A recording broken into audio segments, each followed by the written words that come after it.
News top 9 ಗೆ ಸ್ವಾಗತ. ನಾನು ವಿಸ್ಮಿತಾ ಬೆಳ್ಳಿಯಪ್ಪ. ಹಿಜಾಬ್ ವಿವಾದದ ಬೆಂಕಿಗೆ ತುಪ್ಪ ಸುರಿದಿದ್ದ ಹೇಗೆ ವಿಪಕ್ಷ ನಾಯಕ ಸಿದ್ದರಾಮಯ್ಯ. ಸ್ವಾಮೀಜಿಗಳ ಶಿರವಸ್ತ್ರ, ಮಹಿಳೆಯರ ಸೆರಗಿನ ಬಗ್ಗೆ ಸಿದ್ದರಾಮಯ್ಯ ಹೇಳಿದ್ದೇನು? ಎಸಿಬಿ ದಾಳಿ ವೇಳೆ ಕೆಎಎಸ್ ಅಧಿಕಾರಿ ಮನೆಯಲ್ಲಿ ಏನೆಲ್ಲ ಸಿಕ್ಕಿದೆ? ಇವೆಲ್ಲವನ್ನು ನೋಡೋಣ ನ್ಯೂಸ್ ಟಾಪ್ 9 ನಲ್ಲಿ. ಹಿಜಾಬ್ ವಿವಾದಕ್ಕೆ ಹೊಸ ಕಿಚ್ಚು ಹಚ್ಚಿದ ಹೇಗೆ ಸಿದ್ದರಾಮಯ್ಯ. ಸರ್ಕಾರದ ಪರಿಹಾರ ತಾರತಮ್ಯ ನೀತಿ ಬಗ್ಗೆ ಸಿದ್ದರಾಮಯ್ಯ ಹೇಳಿದ್ದೇನು? ಕರಾವಳಿಯಲ್ಲಿ ವ್ಯಾಪಾರ ಧರ್ಮ ಸಂಘರ್ಷ ಮುಂದುವರಿದಿದ್ದ ಹೇಗೆ? ನೋಡೋಣ ಧರ್ಮ ಯುದ್ಧ ನ್ಯೂಸ್ ಟಾಪ್ 9 ನಲ್ಲಿ. ಹಿಜಾಬ್ ವಿವಾದಕ್ಕೆ ವಿಪಕ್ಷ ನಾಯಕ ಸಿದ್ದರಾಮಯ್ಯ ಹೊಸ ಕಿಚ್ಚು ಹಚ್ಚಿದ್ದಾರೆ. ಸ್ವಾಮೀಜಿಗಳು ಹಿಂದೂ ಮಹಿಳೆ ಸೆರಗಿನ ಬಗ್ಗೆ ಸಿದ್ದರಾಮಯ್ಯ ಪ್ರಸ್ತಾಪಿಸಿದ್ದು ಬೂದಿ ಮುಚ್ಚಿದಂತಿದ್ದ ವಿವಾದವನ್ನ ಮತ್ತೆ ಕೆಣಕಿದ್ದಾರೆ. ಅಲ್ಲದೆ ಬಿಜೆಪಿ ವಿರುದ್ಧ ಮತ ಕ್ರೋಢೀಕರಣದ ಆರೋಪ ಮಾಡಿದ್ದಾರೆ.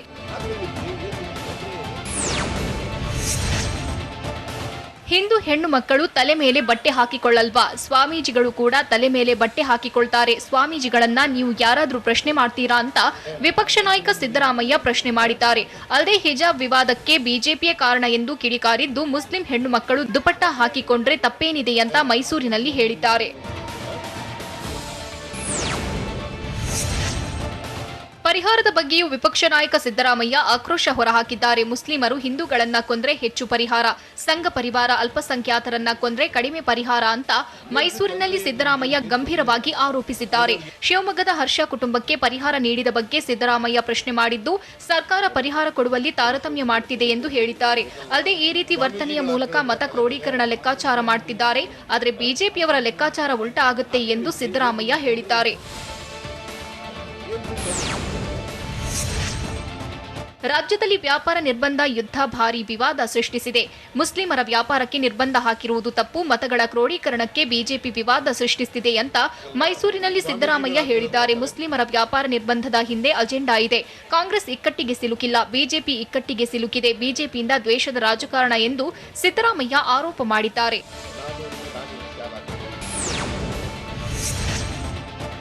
ಕರಾವಳಿಯಲ್ಲಿ ವ್ಯಾಪಾರ ಧರ್ಮ ಸಂಘರ್ಷ ನಿಲ್ಲುವಂತೆ ಕಾಣ್ತಿಲ್ಲ. ಹಿಜಾಬ್ ವಿವಾದಕ್ಕೆ ಹಿಂದೂ ಸಂಘಟನೆಗಳು ಟಕ್ಕರ್ ಕೊಟ್ಟಿದ್ದು ಉಡುಪಿ ಮಂಗಳೂರಲ್ಲಿ ವ್ಯಾಪಾರ ನಿಷೇಧ ಜೋರಾಗಿದೆ. ಮುಸ್ಲಿಂ ವ್ಯಾಪಾರಿಗಳಿಗೆ ದೇಗುಲಗಳ ಜಾತ್ರೆಗೆ ಪ್ರವೇಶ ನಿರ್ಬಂಧಿಸುತ್ತಿದ್ದಾರೆ. ಕೊಲ್ಲೂರಲ್ಲೂ ವ್ಯಾಪಾರ ನಿಷೇಧ ವಾರ್ ಶುರುವಾಗಿದೆ.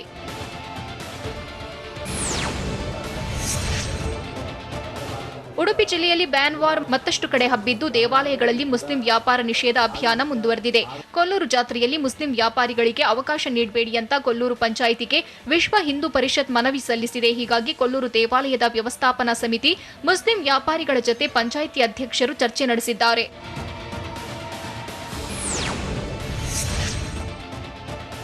ಕೊಲ್ಲೂರು ಮೂಕಾಂಬಿಕಾ ಸನ್ನಿಧಿಯಲ್ಲಿ ಜಾತ್ರಾ ಮಹೋತ್ಸವದ ಸಂಭ್ರಮ ಮನೆ ಮಾಡಿದೆ. ಇಂದಿನಿಂದ 2 ದಿನಗಳ ಜಾತ್ರೆ ಆರಂಭವಾಗಿದೆ. ಜಾತ್ರೆ ವೇಳೆ ಕೊಲ್ಲೂರಿನಲ್ಲಿ ಕೇಸರಿ ಬಾವುಟಗಳು ರಾರಾಜಿಸಿವೆ. ವಿಶ್ವ ಹಿಂದೂ ಪರಿಷತ್ ಕಾರ್ಯಕರ್ತರು ಹಿಂದೂ ಅಂಗಡಿಗಳ ಮೇಲೆ ಕೇಸರಿ ಬಾವುಟ ಅಳವಡಿಕೆ ಮಾಡಿದ್ದಾರೆ. ಶಾಂತಿ ಸುವ್ಯವಸ್ಥೆ ಕಾಪಾಡಲು ಮುಂಜಾಗ್ರತಾ ಕ್ರಮವಾಗಿ ಹೆಚ್ಚಿನ ಪೊಲೀಸರನ್ನ ನಿಯೋಜನೆ ಮಾಡಲಾಗಿದೆ. ಕೊಲ್ಲೂರು ಮೂಕಾಂಬಿಕಾ ಜಾತ್ರೆಯಲ್ಲಿ ಹಿಂದೂಯೇತರ ವ್ಯಾಪಾರಿಗಳಿಗೆ ನಿರ್ಬಂಧ ವಿಧಿಸಲಾಗಿದೆ. ಈ ಬಗ್ಗೆ ಪ್ರತಿಕ್ರಿಯೆ ನೀಡಿರುವ ಕೊಲ್ಲೂರು ಮೂಕಾಂಬಿಕಾ ದೇವಸ್ಥಾನದ ವ್ಯವಸ್ಥಾಪನಾ ಸಮಿತಿ ಅಧ್ಯಕ್ಷ ಕೆರಾಡಿ ಚಂದ್ರಶೇಖರ್, ಜಾತ್ರೆಯನ್ನ ನಿರ್ವಿಘ್ನವಾಗಿ ಮಾಡುವುದು ನಮ್ಮ ಕರ್ತವ್ಯ ಅಂತ ಹೇಳಿದ್ದಾರೆ. ಅನ್ಯ ಕೋಮಿನವರಿಗೆ ಅವಕಾಶ ಕೊಡಬಾರದೆಂದು ಹಿಂದೂ ಸಂಘಟನೆ ಮನವಿ ಮಾಡಿತ್ತು. ಆ ಮನವಿಯನ್ನ ನಾವು ಬೆಂಬಲಿಸಿದ್ದೇವೆ. ದೇವಸ್ಥಾನದ ವಠಾರದಲ್ಲಿ ಹಿಂದೂಗಳಿಗೆ ಮಾತ್ರ ವ್ಯಾಪಾರಕ್ಕೆ ವ್ಯವಸ್ಥೆ ಮಾಡಿದ್ದು ಸಾರ್ವಜನಿಕ ರಸ್ತೆಯಲ್ಲಿ ಪರವಾನಗಿ ಕೊಡುವ ಅಧಿಕಾರ ಪಂಚಾಯಿತಿಗೆ ಇದೆ ಎಂದು ಕೆರಾಡಿ ಚಂದ್ರಶೇಖರ್ ಶೆಟ್ಟಿ ತಿಳಿಸಿದ್ದಾರೆ.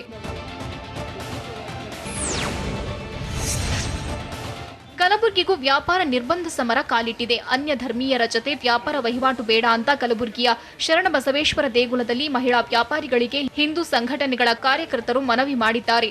ನೀವು ಬೇರೆ ಧರ್ಮದವರ ಜೊತೆ ವ್ಯಾಪಾರ ಮಾಡಬೇಡಿ, ನಮ್ಮ ಧರ್ಮ ನಮ್ಮ ದೇವರುಗಳನ್ನ ಅವರು ವಿರೋಧಿಸುತ್ತಾರೆ. ನಿಮ್ಮ ಮನೆಯವರಿಗೂ ಕೂಡ ಈ ಬಗ್ಗೆ ತಿಳುವಳಿಕೆ ನೀಡಬೇಕು ಎಂದು ಕುಂಕುಮ ಬಳೆ ನೀಡಿ ಹಿಂದೂ ಕಾರ್ಯಕರ್ತೆಯರು ಮನವಿ ಮಾಡಿದ್ದಾರೆ.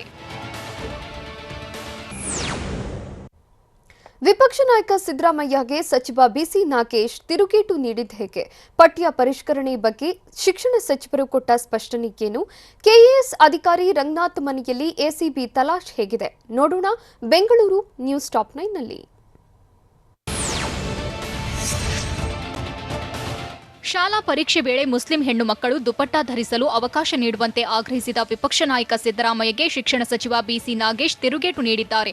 ಸಿದ್ದರಾಮಯ್ಯ ಒತ್ತಡಕ್ಕೆ ಮಣಿದು ದುಪಟ್ಟಾಗೆ ಆಗ್ರಹಿಸಿದ್ದಾರೆ ಅಂತ ಸಚಿವ ನಾಗೇಶ್ ಹೇಳಿದ್ದಾರೆ. ತಮ್ಮ ಒಟ್ಟು ಭಾಷಣದಲ್ಲಿ ಹಿಜಾಬ್ ಬಗ್ಗೆ ಸಿದ್ದರಾಮಯ್ಯ ಮಾತನಾಡಿರಲಿಲ್ಲ. ಸಂವಿಧಾನದಲ್ಲಿ ನ್ಯಾಯಾಂಗಕ್ಕೆ ಇರುವ ಪ್ರಾಮುಖ್ಯತೆ ಬಗ್ಗೆ ಸಿದ್ದರಾಮಯ್ಯರಿಗೆ ಗೊತ್ತಿದೆ. ಹೈಕೋರ್ಟ್ನ ಹಿಜಾಬ್ ತೀರ್ಪನ್ನ ಸರ್ಕಾರ ಪಾಲಿಸುತ್ತದೆ ಅಂತ ಸಚಿವ ನಾಗೇಶ್ ತಿಳಿಸಿದ್ದಾರೆ.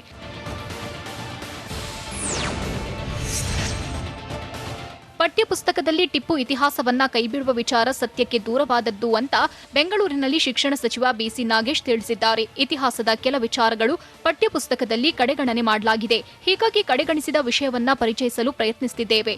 ಇತಿಹಾಸವನ್ನ ತಿರುಚಲು ಯತ್ನಿಸಿದ್ದನ್ನ ಸರಿಪಡಿಸುತ್ತೇವೆ.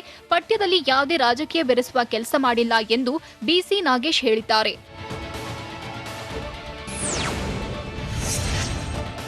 ಪಠ್ಯದಲ್ಲಿ ಟಿಪ್ಪು ಸುಲ್ತಾನ್ ವೈಭವೀಕರಣಕ್ಕೆ ಬ್ರೇಕ್ ಬೀಳುವ ಸಾಧ್ಯತೆ ಇದೆ. ಪಠ್ಯದಲ್ಲಿ ಟಿಪ್ಪು ಸುಲ್ತಾನ್ ಇತಿಹಾಸವನ್ನ ಉಳಿಸಿಕೊಂಡು ಟಿಪ್ಪು ಬಗ್ಗೆ ವೈಭವೀಕರಿಸಿದ ಮಾಹಿತಿಗೆ ಬ್ರೇಕ್ ಹಾಕಲಿದ್ದಾರೆ. ರಾಜನಾಗಿ ಟಿಪ್ಪುವಿನ ಇತಿಹಾಸ ಪಠ್ಯದಲ್ಲಿ ಮುಂದುವರಿಯಲಿದೆ. ಆದರೆ ಟಿಪ್ಪುವಿನ ಬಗ್ಗೆ ಹೆಚ್ಚು ವೈಭವದ ಮಾಹಿತಿಗೆ ಕತ್ತರಿ ಹಾಕಲು ಪಠ್ಯಪುಸ್ತಕದ ಪರಿಷ್ಕರಣೆಗೆ ಸರ್ಕಾರಕ್ಕೆ ಸಮಿತಿ ಶಿಫಾರಸು ಮಾಡಿದೆ ಅಂತ ಹೇಳಲಾಗ್ತಿದೆ.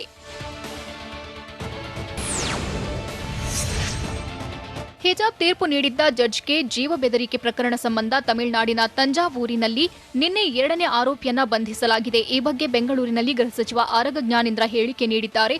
ಬಂಧಿತ ಆರೋಪಿಯನ್ನ ಬೆಂಗಳೂರಿಗೆ ಕರೆತರಲಾಗಿದ್ದು ಹೆಚ್ಚಿನ ವಿಚಾರಣೆಗೆ ಒಳಪಡಿಸಿದ್ದೇವೆ. ಪ್ರಕರಣದ ಹಿಂದೆ ಸಂಘಟನೆಗಳ ಕೈವಾಡದ ಬಗ್ಗೆ ತನಿಖೆ ನಡೆಯುತ್ತಿದೆ ಅಂತ ಗೃಹ ಸಚಿವ ಆರಗ ಜ್ಞಾನೇಂದ್ರ ಹೇಳಿದ್ದಾರೆ.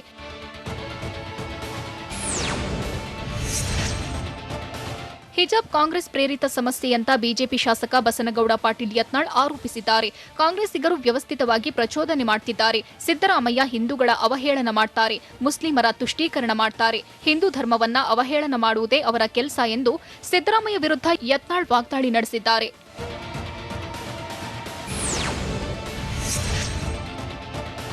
ನಾನು ಯಾವುದೇ ರೀತಿಯ ಜಾತಿ ಪ್ರಮಾಣ ಪತ್ರ ಪಡೆದಿಲ್ಲ ಅಂತ ಶಾಸಕ ರೇಣುಕಾಚಾರ್ಯ ಹೇಳಿದ್ದಾರೆ. ನನ್ನ ಪುತ್ರಿ ಹೈಸ್ಕೂಲ್ಗೆ ಹೋಗುವಾಗ ಜಾತಿ ಪ್ರಮಾಣ ಪತ್ರ ಪಡೆದಿದ್ದಾರೆ.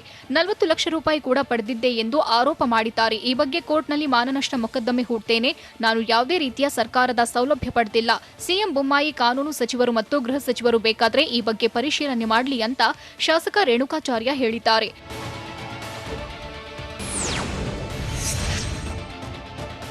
ಬೆಂಗಳೂರಿನಲ್ಲಿ ಕೆಎಎಸ್ ಅಧಿಕಾರಿಗೆ ಎಸಿಬಿ ಶಾಕ್ ಕೊಟ್ಟಿದ್ದಾರೆ. ಕೆಎಎಸ್ ಅಧಿಕಾರಿ ಕೆ ರಂಗನಾಥ್ ಮನೆ, ಕಚೇರಿ ಮೇಲೆ ರೇಡ್ ಮಾಡಲಾಗಿದೆ. 5 ತಂಡಗಳಲ್ಲಿ 42 ಅಧಿಕಾರಿಗಳಿಂದ ಏಕಕಾಲಕ್ಕೆ ದಾಳಿ ನಡೆಸಿದ್ದಾರೆ. ಬೆಂಗಳೂರಿನ ನ್ಯಾಯಾಂಗ ಬಡಾವಣೆಯಲ್ಲಿರುವ ಮನೆ, ದೊಡ್ಡಬಳ್ಳಾಪುರದ ಮನೆ ಮತ್ತು ಕನಕ ಟ್ರಸ್ಟ್, ಅಕ್ಷರ ಪಬ್ಲಿಕ್ ಶಾಲೆ, ನಾಗರಭಾವಿಯ ಸಂಬಂಧಿಕರ ಮನೆಗಳಲ್ಲೂ ಶೋಧ ಕಾರ್ಯ ನಡೆಸಲಾಗುತ್ತಿದೆ. ಬೆಂಗಳೂರು ಉತ್ತರ ತಾಲೂಕು ವಿಭಾಗಾಧಿಕಾರಿಯಾಗಿದ್ದ ವೇಳೆ ಕೆಎಎಸ್ ಅಧಿಕಾರಿ ಕೆ ರಂಗನಾಥ್ ಅಕ್ರಮ ಎಸಗಿದ್ದಾರೆ ಅಂತ ಹೇಳಲಾಗುತ್ತಿದೆ.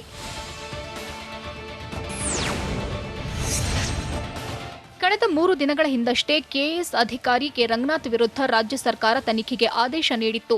ಆದೇಶ ಬಂದ ಬೆನ್ನಲ್ಲೇ ಎಸಿಬಿ ಅಧಿಕಾರಿಗಳು ರಂಗನಾಥ್ ಮನೆ ಮೇಲೆ ರೇಡ್ ನಡೆಸಿದ್ದಾರೆ. ಬೆಂಗಳೂರು ಉತ್ತರ ತಾಲೂಕಿನ ಉಪವಿಭಾಗಾಧಿಕಾರಿಯಾಗಿದ್ದ ವೇಳೆ ಖಾಸಗಿ ವ್ಯಕ್ತಿಗಳು ಹಾಗೂ ಭೂ ಮಾಫಿಯಾದೊಂದಿಗೆ ಶಾಮೀಲಾಗಿದ್ದವರು ಅನ್ನೋ ಆರೋಪವಿದೆ. ಸರ್ಕಾರದ ಸುಪರ್ದಿಯಲ್ಲಿದ್ದ ಜಮೀನಿನ ಮೂಲ ದಾಖಲಾತಿಗಳನ್ನು ಪರಿಶೀಲಿಸದೆ, ಸಂಬಂಧಪಟ್ಟ ತಹಶೀಲ್ದಾರ್ರಿಂದ ವರದಿ ಪಡೆಯದೆ ಖಾಸಗಿ ವ್ಯಕ್ತಿಗಳಿಗೆ 41 ಎಕರೆ 1 ಗುಂಟೆ ಜಮೀನು ಪರಭಾರೆ ಮಾಡಿದ್ರು ಅಂತ ಆರೋಪಿಸಲಾಗಿದೆ. ಈ ಸಂಬಂಧ ಎಸಿಬಿ ಅಧಿಕಾರಿಗಳು ದಾಳಿ ನಡೆಸಿ ದಾಖಲೆ ಪರಿಶೀಲನೆ ನಡೆಸಿದ್ದಾರೆ.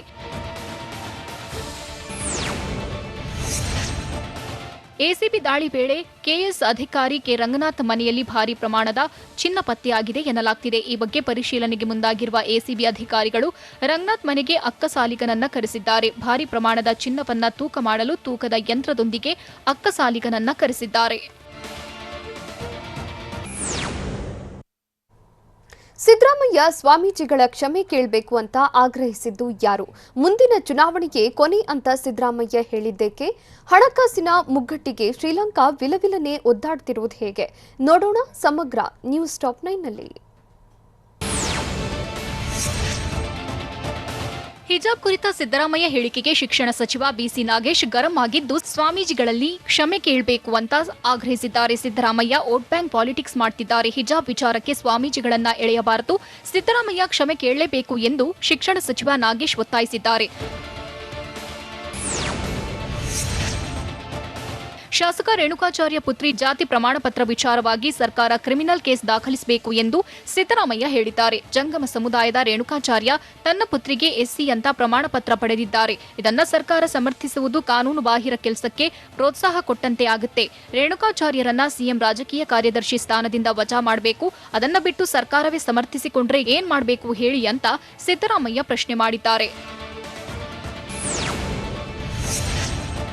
ಮುಂದಿನ ಚುನಾವಣೆಯೇ ನನ್ನ ಕೊನೆಯ ಚುನಾವಣೆ. ಮತ್ತೆ ನಾನು ಚುನಾವಣಾ ರಾಜಕಾರಣ ಮಾಡೋದಿಲ್ಲ, ಆದರೆ ಸಕ್ರಿಯ ರಾಜಕಾರಣದಲ್ಲಿ ಇರ್ತೇನೆ ಅಂತ ವಿಪಕ್ಷ ನಾಯಕ ಸಿದ್ದರಾಮಯ್ಯ ಹೇಳಿದ್ದಾರೆ. ನಾನು ಯಾವ ಕ್ಷೇತ್ರದಲ್ಲಿ ಸ್ಪರ್ಧಿಸಬೇಕೆಂದು ತೀರ್ಮಾನಿಸಿಲ್ಲ. ವರುಣ, ಚಾಮುಂಡೇಶ್ವರಿ, ಹುಣಸೂರು, ಹೆಬ್ಬಾಳ, ಬಾದಾಮಿ, ಚಾಮರಾಜಪೇಟೆ, ಕೋಲಾರ ಇಷ್ಟು ಕ್ಷೇತ್ರದ ಜನ ಕೇಳ್ತಿದ್ದಾರೆ.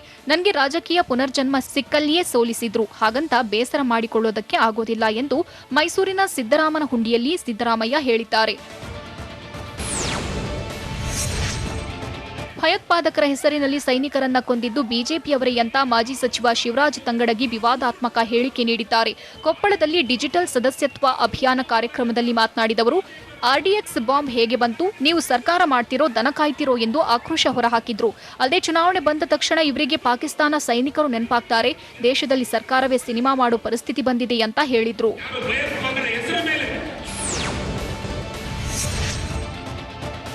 ಮೈಸೂರಿನ ಸಿದ್ದರಾಮಯ್ಯನ ಹುಂಡಿಯ ಸಿದ್ದರಾಮೇಶ್ವರ ಚಿಕ್ಕಮ್ಮ ತಾಯಿ ಜಾತ್ರೆಯಲ್ಲಿ ವಿಪಕ್ಷ ನಾಯಕ ಸಿದ್ದರಾಮಯ್ಯ ಭಾಗಿಯಾಗಿದ್ರು. ಮನೆಯಿಂದ ಕಾಲ್ನಡಿಗೆಯಲ್ಲೇ ದೇವಸ್ಥಾನಕ್ಕೆ ಆಗಮಿಸಿದ ಸಿದ್ದರಾಮಯ್ಯ ಸಿದ್ದರಾಮೇಶ್ವರನಿಗೆ ಪೂಜೆ ಸಲ್ಲಿಸಿದ್ರು. ನಾನು ಯಾವತ್ತೂ ಜಾತ್ರೆಗೆ ತಪ್ಪಿಸಿಕೊಂಡಿಲ್ಲ.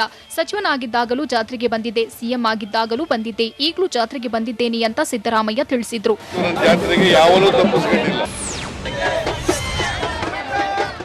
ಸಿದ್ದರಾಮೇಶ್ವರನ ಜಾತ್ರೆಯಲ್ಲಿ ವಿಪಕ್ಷ ನಾಯಕ ಸಿದ್ದರಾಮಯ್ಯ ಬಿಂದಾಸ್ ಆಗಿ ಸ್ಟೆಪ್ ಹಾಕಿದ್ರು. ಗ್ರಾಮಸ್ಥರು, ಸ್ನೇಹಿತರು ಹಾಗೂ ತಮ್ಮ ಬೆಂಬಲಿಗರ ಜೊತೆ ಸುದೀರ್ಘ 40 ನಿಮಿಷಗಳ ಕಾಲ ಕುಣಿದು ಕುಪ್ಪಳಿಸಿದ್ರು. ಜಾನಪದ ವಾದ್ಯಗಳ ಹಿಮ್ಮೇಳಕ್ಕೆ ತಕ್ಕಂತೆ ಹೆಜ್ಜೆ ಹಾಕಿದ್ರು. ನೆಚ್ಚಿನ ನಾಯಕನ ಕುಣಿತ ನೋಡಲು ಗ್ರಾಮಸ್ಥರು ಮುಗಿಬಿದ್ದಿದ್ರು. ಬಾಗಲಕೋಟೆ ಜಿಲ್ಲೆ ಗುಳೇದಗುಡ್ಡ ತಾಲೂಕಿನ ನಿಂಗಾಪುರ ಗ್ರಾಮದ ಕನಕರಾಯ ದೇವರಿಗೆ ಸಾರಾಯಿ ನೈವೇದ್ಯ ಮಾಡಿ ವಿಚಿತ್ರ ಆಚರಣೆ ಮಾಡಲಾಗುತ್ತೆ. ಭಟ್ಟಿ ಸಾರಾಯಿಯಿಂದ ಹಿಡಿದು ಹೈಫೈ ಡ್ರಿಂಕ್ಸ್ ತನಕ ದೇವರಿಗೆ ನೈವೇದ್ಯ ಅರ್ಪಿಸಿ ಬಳಿಕ ಅದನ್ನ ತೀರ್ಥದಂತೆ ಭಕ್ತರು ಸೇವಿಸುತ್ತಾರೆ. 100 ವರ್ಷಗಳಿಂದ ನಡೆದು ಬಂದ ಸಂಪ್ರದಾಯ ಇದಾಗಿದ್ದು, ಸಾರಾಯಿಗೆ ಸಾರಾಯಿ ಅನ್ನದೇ ತೀರ್ಥ ಎಂದು ಸಂಬೋಧಿಸುತ್ತಾರೆ. ಇತ್ತ ಪುರುಷ ಭಕ್ತರು ದೇವರಿಗೆ ಸಾರಾಯಿ ನೈವೇದ್ಯ ಅರ್ಪಿಸಿದ್ರೆ, ಅತ್ತ ಮಹಿಳಾ ಭಕ್ತರು ರೊಟ್ಟಿ ನೈವೇದ್ಯ ಅರ್ಪಿಸಿ ಸೇವಿಸುತ್ತಾರೆ. ಸರ್ಕಾರದ ತಪ್ಪು ಆರ್ಥಿಕ ನೀತಿಗೆ ಶ್ರೀಲಂಕಾ ದೇಶವೇ ದಿವಾಳಿಯಾಗಿದ್ದು, ಆಹಾರ ಅಗತ್ಯ ವಸ್ತುಗಳ ಬೆಲೆ ದಿಢೀರ್ ಏರಿಕೆಯಾಗಿ ದ್ವೀಪ ರಾಷ್ಟ್ರದ ಜನರು ಪರದಾಡ್ತಿದ್ದಾರೆ. ಈ ಹಿನ್ನೆಲೆಯಲ್ಲಿ ನಾಗರಿಕರ ಮಹಾ ವಲಸೆ ಶುರುವಾಗಿದೆ ಎಂದು ಹೇಳಲಾಗ್ತಿದೆ. ಸಾವಯವ ಆಹಾರ ಬೆಳೆಯುವಲ್ಲಿ ಎಡವಟ್ಟು, ಕೋವಿಡ್ನಿಂದಾಗಿ ಪ್ರವಾಸೋದ್ಯಮಕ್ಕೆ ಹೊಡೆತ, ವಿದೇಶಿ ವಿನಿಮಯ ಸಂಗ್ರಹ 80% ಖಾಲಿ, ಹೀಗೆ 10 ಹಲವು ಕಾರಣಗಳಿಂದ ಶ್ರೀಲಂಕಾ ಹಣಕಾಸಿನ ಮುಗ್ಗಟ್ಟು ಎದುರಿಸುತ್ತಿದೆ. ಪಂಚಭಾಷೆಗಳಲ್ಲಿ ರಿಲೀಸ್ ಆದ RRR ಅಬ್ಬರ ಹೇಗಿದೆ? RRR ಸಿನಿಮಾ ಮೋಡಿಗೆ ಬೆಂಗಳೂರಿಗರು ಏನಂತಾರೆ? ರಾಜ್ಯದ ಎಷ್ಟು ಥಿಯೇಟರ್ನಲ್ಲಿ NTR ರಾಮ್ ಚರಣ್ ಜುಗಲ್ಬಂದಿ ನಡೆಯುತ್ತಿದೆ? ನೋಡೋಣ RRR ಆರ್ಭಟ ನ್ಯೂಸ್ ಟಾಪ್ 9 ನಲ್ಲಿ. ವಿಶ್ವದೆಲ್ಲೆಡೆ ಬಹುನಿರೀಕ್ಷಿತ RRR ಸಿನಿಮಾ ರಿಲೀಸ್ ಆಗಿದ್ದು ತೆರೆ ಮೇಲೆ ಅಬ್ಬರಿಸಿ ಬೊಬ್ಬಿರಿತಾ ಇದೆ. ಮಧ್ಯರಾತ್ರಿಯಿಂದಲೇ ಥಿಯೇಟರ್ಗಳ ಬಳಿ ಅಬ್ಬರ ಜೋರಾಗಿದೆ. NTR ರಾಮ್ ಚರಣ್ ಜೋಡಿಗೆ ಫ್ಯಾನ್ಸ್ ಫಿದಾ ಆಗಿದ್ದಾರೆ. NTR ಎಂಟ್ರಿಗೆ ಶಿಳ್ಳೆ ಕೇಕೆ ಹಾಕಿದ ಅಭಿಮಾನಿಗಳು ರಾಮ್ ಚರಣ್ ನಟನೆಗೆ ಕ್ಲೀನ್ ಬೋಲ್ಡ್ ಆಗಿದ್ದಾರೆ. ಕನ್ನಡ, ತೆಲುಗು ಸೇರಿದಂತೆ ಪಂಚಭಾಷೆಗಳಲ್ಲಿ RRR ಅಬ್ಬರ ಜೋರಾಗಿದೆ.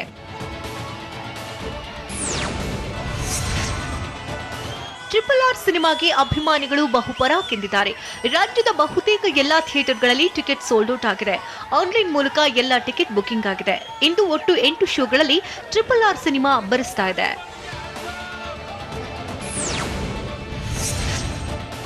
ರಾಜ್ಯ ರಾಜಧಾನಿ ಬೆಂಗಳೂರಿನಲ್ಲಿ RRR ಸಿನಿಮಾ ಮೋಡಿ ಮಾಡಿದೆ. ಥಿಯೇಟರ್ ಬಳಿ ಅಭಿಮಾನಿಗಳು ಹುಚ್ಚೆತ್ತು ಕುಣಿದಿದ್ದಾರೆ. ಕದಿರಿನಹಳ್ಳಿಯ ಮಾದೇಶ್ವರ ಥಿಯೇಟರ್ನಲ್ಲಿ ಫ್ಯಾನ್ಸ್ ಸಂಭ್ರಮ ಮುಗಿಲು ಮುಟ್ಟಿತ್ತು. NTR ಅಭಿಮಾನಿಗಳು ಸ್ಕ್ರೀನ್ ಮುಂದೆ ಹೂ ಹಾಕಿ ಕುಣಿದು ಕುಪ್ಪಳಿಸಿದ್ರು.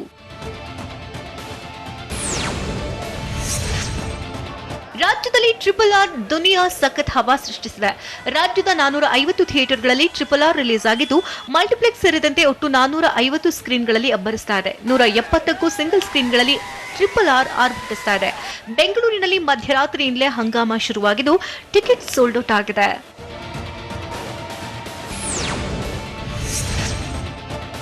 ಬೆಂಗಳೂರಿನಲ್ಲಿ RRR ಸಿನಿಮಾ ನೋಡಿ ಅಭಿಮಾನಿಗಳು ಕುಣಿದು ಕುಪ್ಪಳಿಸುತ್ತಿದ್ದಾರೆ. ಕೋಣನಕುಂಟೆಯಲ್ಲಿರುವ ಮಾನಸ ಚಿತ್ರಮಂದಿರದಲ್ಲಿ ಅಭಿಮಾನಿಗಳ ಸಡಗರ ಮುಗಿಲು ಮುಟ್ಟಿದೆ.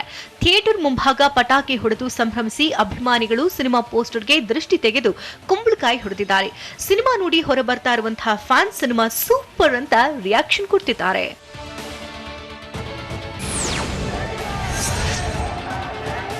ತುಮಕೂರು ಜಿಲ್ಲೆಯ ಪಾವಗಡದಲ್ಲಿ RRR ಅಬ್ಬರ ಜೋರಾಗಿದೆ. RRR ಸಿನಿಮಾ ನೋಡಿದಂತಹ ಫ್ಯಾನ್ಸ್ ಕುಣಿದು ಕುಪ್ಪಳಿಸುತ್ತಿದ್ದಾರೆ. ರಾತ್ರಿಯಿಂದ ಕಾದು ಕುಳಿತಿದ್ದ ಅಭಿಮಾನಿಗಳು RRR ಬಾವುಟವನ್ನ ಹಿಡಿದು ಅಬ್ಬರಿಸುತ್ತಿದ್ದಾರೆ.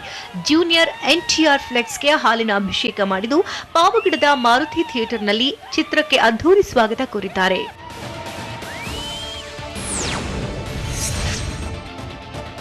ತುಮಕೂರಿನಲ್ಲಿ RRR ಸಿನಿಮಾಗೆ ಭರ್ಜರಿ ರೆಸ್ಪಾನ್ಸ್ ಸಿಕ್ಕಿದ್ದು ಪಾವಗಡದಲ್ಲಿ ನಟ ಜೂನಿಯರ್ NTR ಫ್ಲೆಕ್ಸ್ಗೆ ಹಾಲಿನ ಅಭಿಷೇಕ ಮಾಡಲಾಗಿದೆ. ಜೂನಿಯರ್ NTR ಅಭಿಮಾನಿಗಳು ಕುಣಿದು ಕುಪ್ಪಳಿಸುತ್ತಿದ್ದಾರೆ.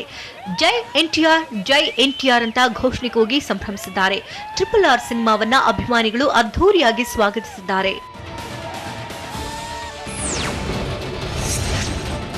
ಕೋಲಾರದಲ್ಲಿ RRR ಸಿನಿಮಾ ನೋಡಲು ಅಭಿಮಾನಿಗಳು ಮುಗಿಬಿದ್ದಿದ್ದಾರೆ. ನಾರಾಯಣಿ ಚಿತ್ರಮಂದಿರದಲ್ಲಿ ಅಭಿಮಾನಿಗಳು ಜಮಾಯಿಸಿದ್ದಾರೆ. 6 ಗಂಟೆಯಿಂದ ಮೊದಲ ಶೋ ಆರಂಭ ಆಗಿದೆ. ಸಿನಿಮಾ ಹೌಸ್ಫುಲ್ ಪ್ರದರ್ಶನ ಕಾಣ್ತಾ ಇದೆ. ಜಿಲ್ಲೆಯ ಒಟ್ಟು 10 ಥಿಯೇಟರ್ಗಳಲ್ಲಿ RRR ಚಿತ್ರ ರಿಲೀಸ್ ಆಗಿದೆ.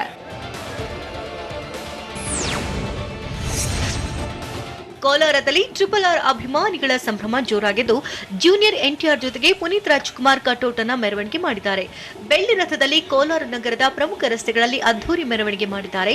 ನಗರದ ನಾರಾಯಣಿ ಚಿತ್ರಮಂದಿರದ ಬಳಿ ಪಟಾಕಿ ಸಿಡಿಸಿ ಜೈ NTR ಜೈ ಪುನೀತ್ ಅಂತ ಘೋಷಣೆ ಕೂಗಿದ್ದಾರೆ.